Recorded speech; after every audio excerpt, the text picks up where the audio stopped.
Assalamualaikum warahmatullahi wabarakatuh.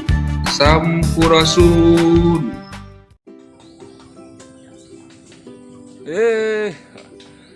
Ternyata sudah ada anak-anak hebat ya.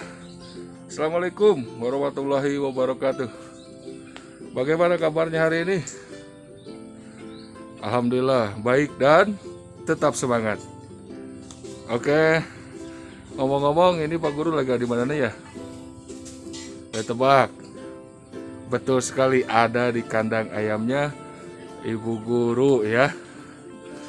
Nah, dulunya ayam ini cuma sedikit ya. Cuma sepasang. Sekarang bertambah banyak. Karena apa coba? Ya, karena berkembang biak. Sesuai dengan pembelajaran hari ini, yaitu masih tema 1, selamatkan makhluk hidup.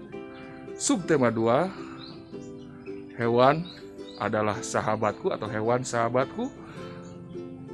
Pertemuan pertama. Kenapa pertemuan pertama beda dengan sebelumnya, yaitu pembelajaran 1, kedua, dan karena video dari mulai ini sampai selanjutnya mungkin satu pertemuan itu bisa satu pembelajaran atau 2 pembelajaran, bahkan mungkin 3 pembelajaran dalam satu subtema. Nah, tadi kita sudah membahas tentang hewan ini, ayam ya. Ya, ini kandang ayamnya mungkin sudah keluar, masih ada yang di kandang, bertambah banyak. Supaya lebih paham bagaimana hewan itu berkembang biak dan mengapa berkembang biak, kita ikuti pembelajarannya. Mari kita ke ruang pembelajaran dan kita mulai berdoa nanti di ruang pembelajaran. Dan jangan lupa, sekarang karena sudah di luar ini, kita cuci tangan dulu pakai sabun di air yang mengalir. Yuk kita cuci tangan dulu. Nah, sekarang sudah ada di ruangan. Sebelum belajar, mari kita berdoa. Oh iya, sampai lupa. Daftar hadirnya jangan lupa diisi ya. Diisi dulu, pause dulu videonya, isi dulu daftar hadirnya. Setelah diisi baru nyalakan lagi videonya, putar lagi videonya. Ya, sekarang kita berdoa dulu, membaca doa sebelum belajar. Berdoa dipersilakan. Bismillahirrahmanirrahim. Rabbi zidni ilma warzuqni fahma waj'alni minas shalihin. Allahumma shalli ala sayyidina Muhammad wa ala ali Muhammad. Amin. Alhamdulillah kita sudah mulai belajar dengan baca doa, sehingga belajarnya insya Allah barokah dan bermanfaat.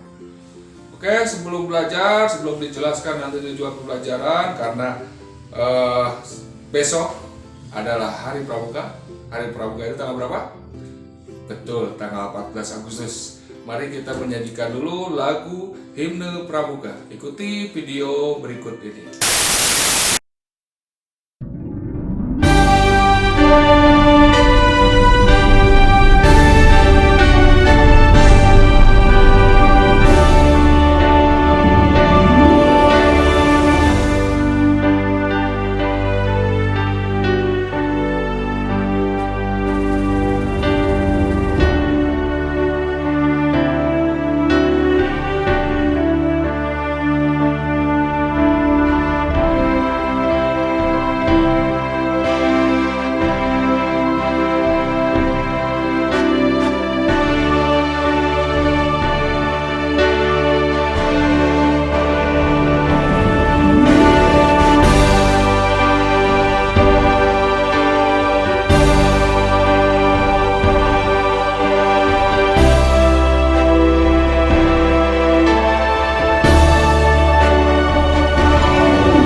Terima kasih kita sudah bersama-sama menyanyikan lagu Himne Pramuka. Sekarang saya akan jelaskan tujuan pembelajaran pada pertemuan ini. Berikut adalah tujuan pembelajarannya. Tujuan pembelajarannya adalah sebagai berikut. Jadi setelah mempelajari materi ini, kalian harus mampu yang pertama Mengklasifikasi hewan berdasarkan cara perkembangbiakannya beserta manfaatnya. Yang kedua, menyebutkan kehidupan ekonomi dari dua negara terkait kondisi geografisnya dengan benar. Dan yang ketiga, menemukan ide pokok dari sebuah teks laporan yang didengar atau dibacakan dengan benar. Itulah tujuan pembelajaran pada video ini. Nah, itu tujuan pembelajarannya harus tercapai dengan dibuktikan, mengerjakan tugasnya, dan latihannya mencapai nilai minimal ya, atau KKM. Kriteria itu baru bisa tujuan kita tercapai, tujuan pembelajaran ini bisa tercapai. Nah, supaya tercapai, ingat, kita harus belajar dengan benar-benar saksama dan ikhlas. Mari kita simak pembelajaran ini dengan semangat. Perkembangbiakan hewan. Mengapa hewan berkembang biak? Nah, tadi di awal video, asalnya ayam sepasang, yaitu satu jantan, satu betina menjadi banyak. Mengapa hewan berkembang biak? Tentunya yang pertama karena hewan merupakan makhluk hidup. Namanya setiap makhluk hidup, baik hewan, baik tumbuhan, juga manusia itu harus berkembang biak. Mengapa harus berkembang biak? Ya, karena untuk melestarikan jenisnya. Jadi kalau tidak berkembang biak, punah dong, musnah, tidak ada lagi ayam misalnya atau hewan lain. Makanya kita harus melestarikan hewan supaya tidak musnah dari muka bumi ini. Jadi terus ada ya. Itu. Jadi mengapa hewan berkembang biak? Karena untuk melestarikan jenisnya. Nah, sekarang bagaimana hewan berkembang biak? Nah, berikut cara perkembangbiakan hewan. Yang pertama dengan cara bertelur atau istilahnya ovipar. Ovipar. Yang kedua yaitu melahirkan. Istilahnya vivipar. Dan yang ketiga bertelur kemudian melahirkan. Istilahnya ovovivipar. Nah, itu cara perkembangbiakan hewan. Cara bertelur, yang kedua melahirkan, yang ketiganya bertelur kemudian melahirkan. Ovipar, vivipar, dan ovovivipar. Ada 3 cara ya hewan yang ada di dunia ini. Cara berkembang biaknya ada 3 macam. Sekarang kita bahas lagi ya satu persatu. Bagaimana ovipar, bagaimana vivipar, bagaimana ovipar, dan contoh-contoh hewannya. Yang pertama, ovipar. Apa itu ovipar? Ovipar adalah perkembangbiakan hewan dengan cara bertelur. Bagaimana itu prosesnya? Pertama, telur hanya dihasilkan oleh hewan betina. Jadi kalau ada hewan jantan bertelur itu mitos ya. Jadi yang benar itu hanya betina. Jadi sel telur akan dibuahi oleh sel sperma yang dihasilkan dari hewan jantan. Sel telur yang sudah dibuahi tersebut akan berubah menjadi embrio dan tumbuh di dalam cangkang telur maksudnya ya. Itu cara proses dengan cara bertelur. Contoh hewan ovipar sebagai berikut. Kalian pasti sudah tahu, coba sebutkan apa saja. Iya, ayam, apa lagi ya? Burung. Terus apa lagi? Ikan. Tapi ada jenis ikan yang cara melahirkan nanti akan dibahas lagi. Kemudian katak ya, katak bertelur. Jenis amfibi bertelur, terus penyu. Kemudian reptil, sebagian reptil ada yang bertelur juga. Nah, itu yang maksud ovipar. Terus ciri-cirinya yang ovipar itu, yang bertelur itu bagaimana sih hewan ciri-ciri biasanya? Nah, hewan petelur memiliki beberapa ciri antara lain tidak memiliki daun telinga. Jadi hewan tersebut tidak memiliki daun telinga, beda dengan hewan-hewan yang berdaun telinga. Seperti apa ya? Kelinci itu bertelinga kan? Nah, itu tidak bertelur. Terus tidak mempunyai kelenjar susu. Jadi tidak mempunyai kelenjar susu untuk menyusui kalau hewan petelur atau yang ovipar tadi. Dan mengerami telurnya. Nah, itu salah satu ciri-ciri hewan ovipar. Selanjutnya sekarang vivipar. Apa itu vivipar? Vivipar adalah perkembangbiakan hewan dengan cara melahirkan. Jadi tidak bertelur tapi melahirkan. Bagaimana? Jadi sama ya, yang mempunyai sel telur adalah hewan betina. Jadi hewan vivipar juga memiliki sel telur yang ada di dalam tubuh induk betina. Sel telur tersebut dibuahi oleh sel sperma dari mana? Iya, dari yang jantan, hewan jantan. Setelah dibuahi, sel telur tumbuh menjadi embrio. Embrio itu bakal janin. Kemudian jadi janin di dalam rahim induk betina. Jadi jadi janinnya di dalam rahim induk betina. Beda dengan yang telur tadi di dalam cangkang yang telur.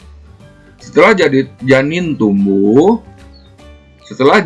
sempurna akan dilahirkan dan disebut bayi. Bayi kucing, bayi kelinci, nah seperti itu. Contohnya apa saja ya? Barusan sudah sebutkan Bapak apa saja? Contoh hewannya ya kambing, sapi, terus apa lagi? Kucing, gajah, terus ya kelinci yang ada di gambar ini ya. Terus apa lagi? Kuda, betul. Terus apa lagi? Paus. Nah, ikan paus tidak bertelur ya, walaupun dia jenisnya seperti ikan hidup di air dan sebagainya. Terus ciri-cirinya apa saja yang hewan berkembang biak secara vivipar ini? Pertama, memiliki daun telinga dan biasanya ditutupi tubuhnya dengan rambut. Kalau kata kita mah sering dengar berbulu ya. Seperti itu kalau ciri-ciri hewan yang melahirkan. Sekarang ovovivipar. Apa itu ovovivipar? Adalah perkembangbiakan hewan dengan cara bertelur dan melahirkan. Maksudnya begini, bukan dia bertelur, melahirkan juga, ya bukan seperti itu. Tapi begini, jadi sel telur dibuahi oleh sel sperma. Setelah dibuahi, embrio akan tumbuh di dalam selaput yang akan menjadi cangkang telur. Telur akan tumbuh membesar di dalam tubuh induknya, ya, di dalam induk betina tersebut. Jadi, kalau yang bertelur itu telurnya keluar, kalau ini masih di dalam tubuh induknya. Nah, beda dengan yang tadi ya, ovipar. Dikeluarkan telurnya, kalau ini di dalam. Nah, jika sudah saatnya, telur akan menetas di dalam tubuh induknya.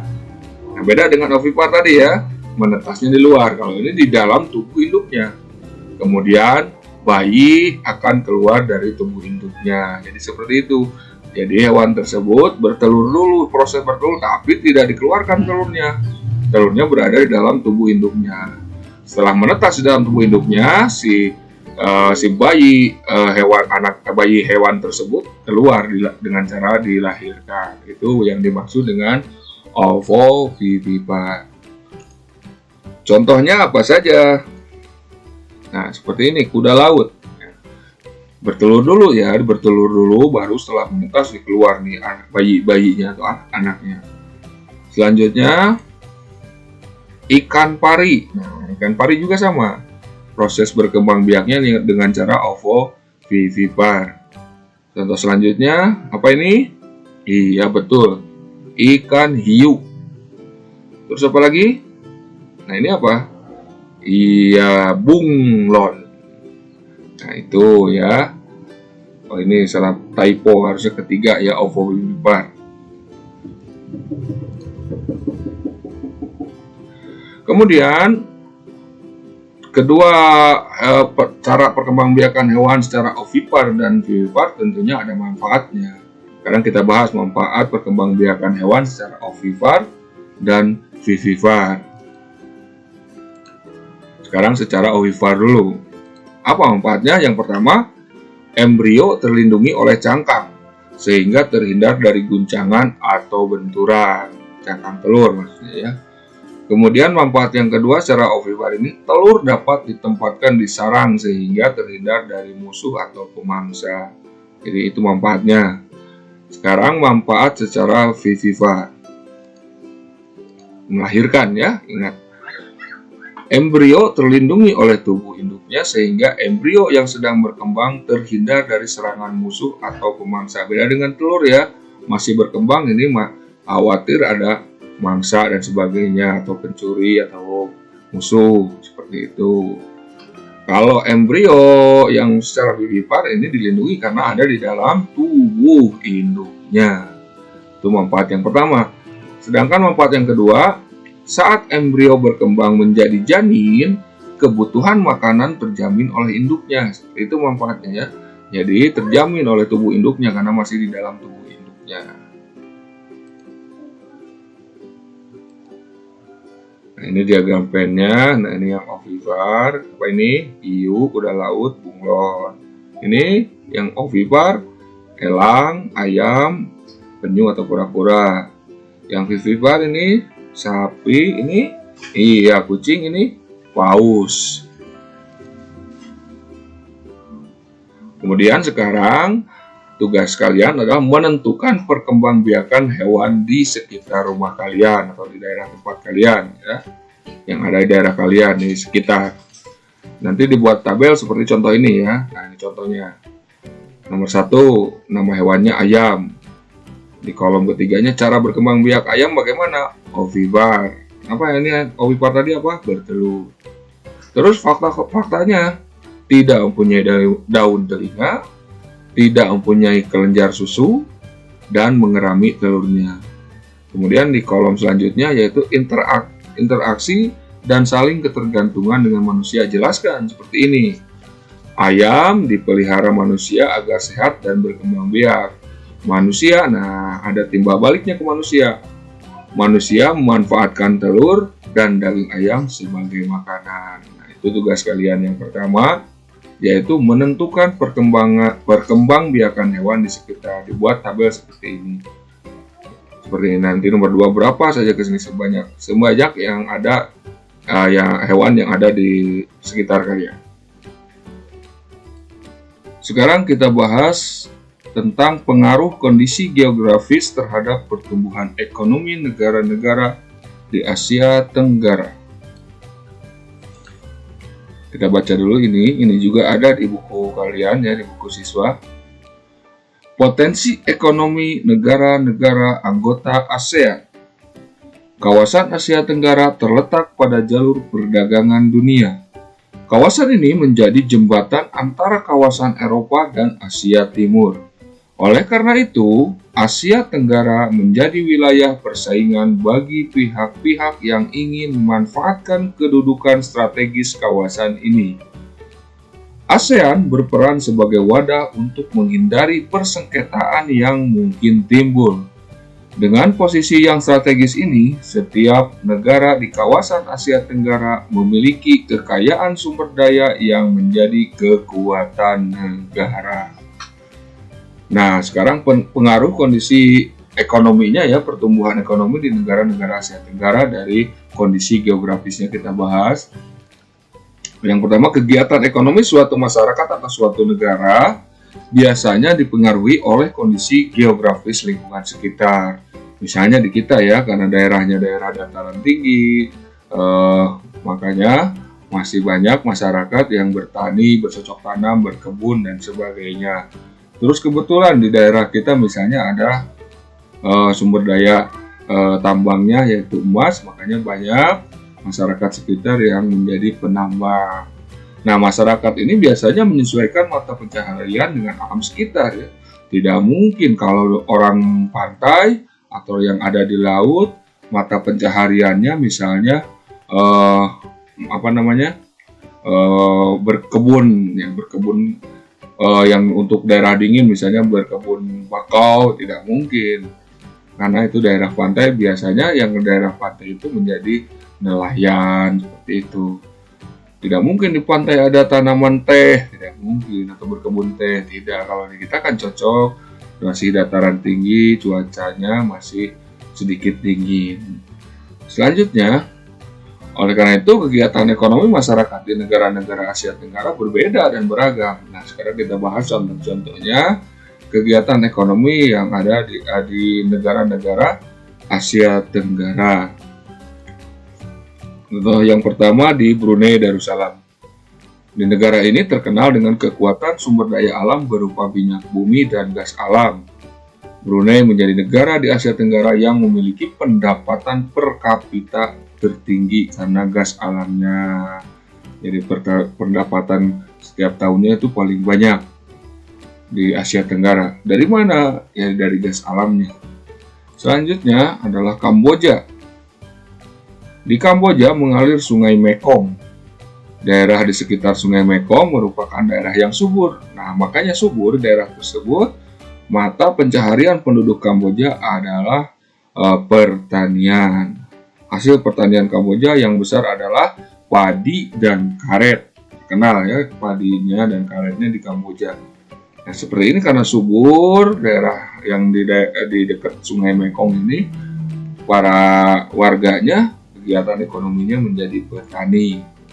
Selanjutnya adalah negara Filipina.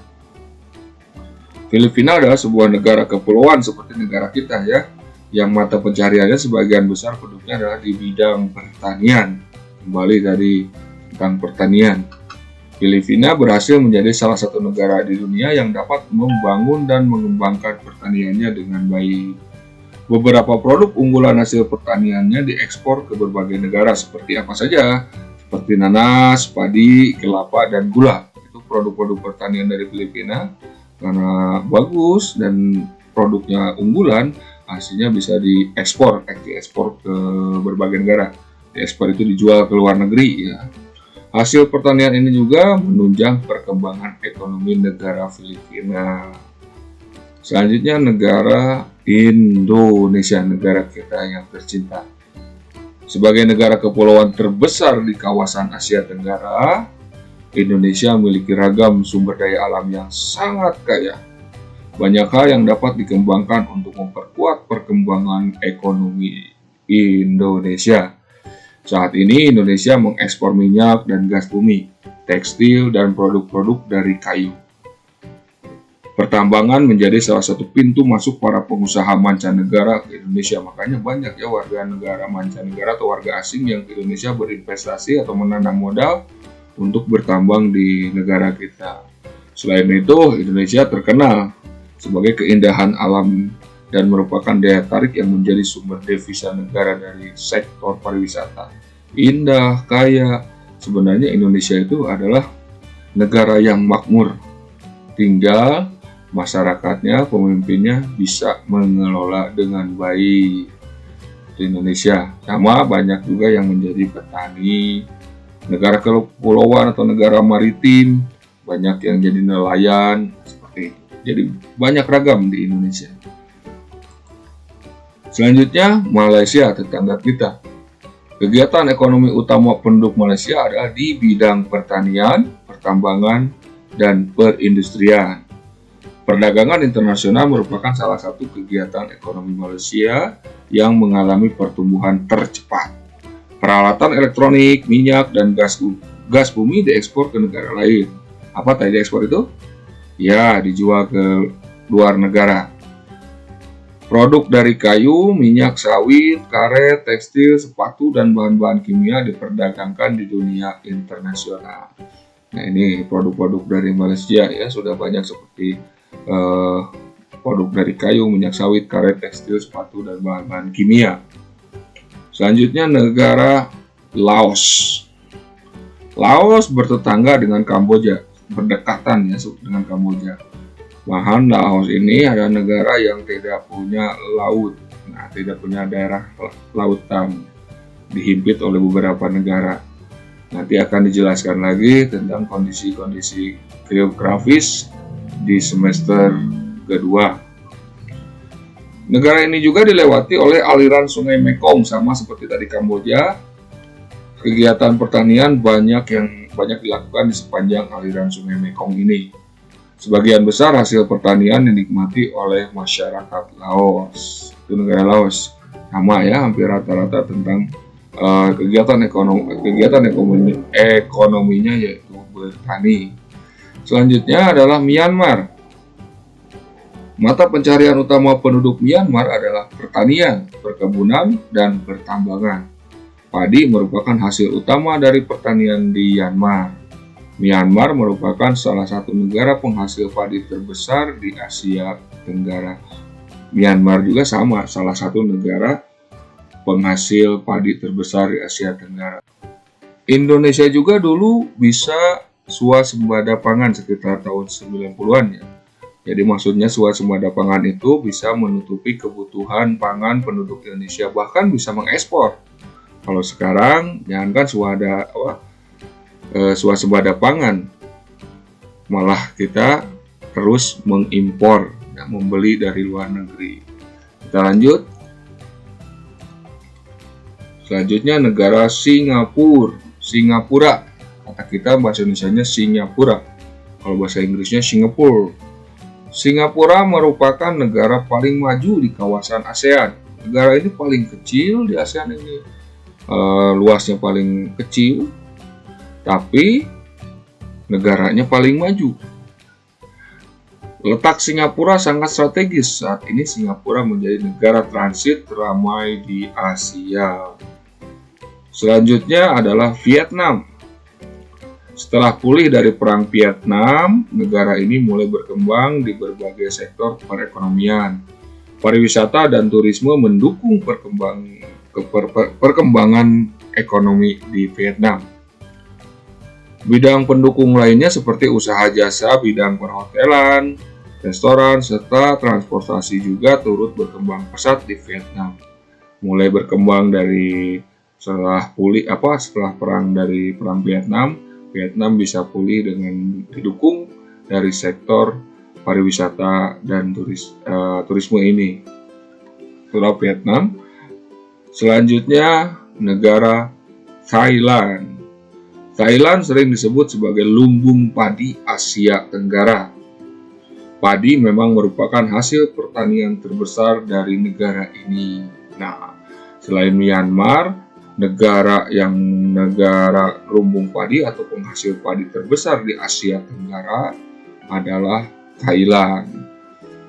Selain itu, perkebunan, kehutanan, pertambangan, dan industri juga merupakan kegiatan ekonomi penduduk Thailand. Saat ini, penghasilan utama Thailand adalah sektor pariwisata. Keunikan bangunan budaya di Thailand menjadi daya tarik tersendiri bagi para wisatawan mancanegara. Nah, selanjutnya sekarang menentukan gagasan atau ide pokok pada teks yang dibacakan. Kalau kemarin membaca, sekarang pada teks yang dibacakan atau didengar. Cara menentukan gagasan ide pokok pada teks yang dibacakan sama seperti cara menentukan gagasan atau ide pokok pada teks yang dibaca, sama saja. Cuman perbedaannya yang pertama adalah mendengarkan. Kalau kemarin membaca, kalau sekarang mendengarkan dengan saksama setiap kalimat dari teks yang dibacakan. Yang kedua, menulis kata kunci dari teks yang dibacakan, mencatat kata kuncinya apa. Menyimpan kata kuncinya apa nih yang dibacakan, yang didengar tadi. Yang ketiga, menentukan kalimat pokok paragraf. Nah, ada kalimat pokok atau kalimat utama, ada ide pokok. Kalimat pokok atau kalimat utama ini bisa ada di awal paragraf, bisa saja di akhir paragraf. Nah, kalimat pokok beda dengan gagasan atau ide pokok pada teks yang dibacakan. Nanti lebih jelasnya dicontohkan ya. Nah, untuk menentukan ide pokok paragraf dengan menjawab pertanyaan apa yang sedang dibahas, apa yang sedang diceritakan, apa yang sedang dijelaskan di teks tersebut atau di paragraf tersebut. Nah, ini adalah cara-cara menentukan ide pokok. Sama dengan teks yang dibaca dengan teks yang dibacakan. Contoh, dengarkan ya. Bebek termasuk golongan hewan unggas yang suka hidup di tempat berair. Agar dapat hidup di habitat air, bebek mempunyai ciri fisik khusus. Ciri fisik khusus tersebut meliputi kaki yang berselaput dan berbulu yang dilapisi minyak. Nah, barusan sudah contoh kalian dengarkan. Kata kuncinya apa? Nah, yang di kata kunci tersebut apa kira-kira? Iya, bebek. Jadi yang barusan diceritakan itu adalah tentang bebek. Kalimat utamanya, kalimat pokoknya atau kalimat pokoknya adalah bebek hewan unggas yang suka hidup di tempat air. Apakah ini termasuk ide pokok? Belum tentu. Ide pokok itu yang dibahas ya. Apa yang dibahas tadi? Cara bebek beradaptasi agar bisa hidup di tempat air. Jadi bebek bisa hidup di tempat berair, ciri-cirinya mempunyai mempunyai kaki yang berselaput. Jadi yang dibahas tersebut adalah tentang bagaimana bebek hidup bisa atau beradaptasi hidup di tempat berair. Jadi apa dong ide pokoknya? Ide pokoknya adalah cara bebek beradaptasi di tempat berair. Atau contohnya seperti ini, misalnya ayam banyak dipelihara manusia. Manusia memanfaatkan ayam untuk dimakan dagingnya, kemudian dijual atau dimanfaatkan telurnya, kemudian bisa menjadi hiburan atau kesenangan yang memelihara ayam tersebut. Nah, itu contoh paragrafnya ya. Nah, apa yang kata kuncinya? Iya, ayam. Kalimat utamanya, manusia banyak memelihara ayam. Terus apa yang dibahas? Tentang, manfaat ayam untuk manusia. Jadi, ide pokoknya adalah manfaat ayam untuk manusia. Apa manfaatnya? Tadi dimanfaatkan dagingnya, telurnya, dan sebagainya. Seperti itu ya.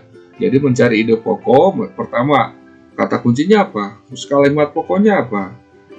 Apa yang dibahasnya? Itu yang disebut ide pokok itu apa yang dibahas. Paham ya? Nah, nanti ada latihan untuk menentukan gagasan atau ide pokok pada teks yang dibacakan atau didengar. Iya, mantap. Ayo kerjakan tugas dan latihannya. Ingat tugasnya tadi yang mengidentifikasi hewan yang ada di sekitar, bagaimana cara berkembang biaknya. Terus ada soal latihan. Nah, soal latihan ini dikerjakan via Google Formulir. Linknya atau alamatnya akan diberikan di grup WhatsApp setelah pembelajaran pada video ini selesai. Dan tugas yang tadi untuk menganalisis hewan di sekitar, kirimkan juga hasilnya di grup WhatsApp. Alhamdulillah, pembelajaran pada pertemuan ini atau pada video ini telah selesai. Sekarang kalian jangan lupa nanti ada tugas latihan yang akan dikirimkan via Google Form ya. Linknya nanti akan dikirimkan ke grup WhatsApp. Tidak di deskripsi sekarang. Nanti dikirimkan di grup WhatsApp. Dan tugas yang tadi dipaparkan di video nanti kerjakan ya. Hasilnya dikirimkan ke grup WhatsApp. Terima kasih. Mari kita tutup pembelajaran ini bersama-sama dengan membaca hamdalah. Alhamdulillahirrahmanirrahim. Tetap semangat, ingat, walaupun kita tetap belajar di rumah, kalian harus tetap semangat dan tetap berkarya. Cayo! Assalamualaikum warahmatullahi wabarakatuh.